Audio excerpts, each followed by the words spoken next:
Ang mabuting balita ng Panginoon ayon kay San Marcos. Papuri sa iyo, Panginoon.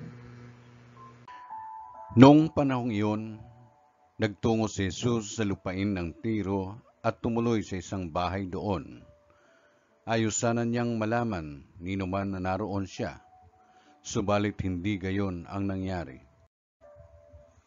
Ang pagdating niya'y nabalitaan ng isang inang may maliit na anak na babaeng inaalihan ng masamang espiritu. Pumunta siya agad kay Jesus at nagpatira pa sa kanyang harapan. Ang babaeng ito'y hintil, tubo sa Syrophonica. Ipinamanhik niya kay Jesus na palayasin ang demonyo na nasa kanyang anak. Ngunit sinabi ni Jesus, kailangan busugin muna ang mga anak. Hindi dapat kunin ang pagkain ng mga anak upang ihagis sa tuta. Tunay nga po, Panginoon, tugon ng babae.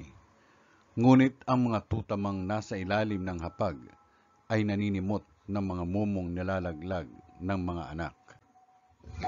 Kaya't sinabi sa kanya ni Jesus, dahil sa sinabi mo, maaari ka nang umuwi. Iniwan na ng demonyo ang iyong anak.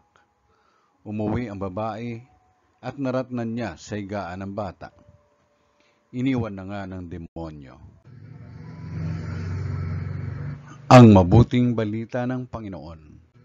Pinupuri ka namin, Panginoong Jesucristo.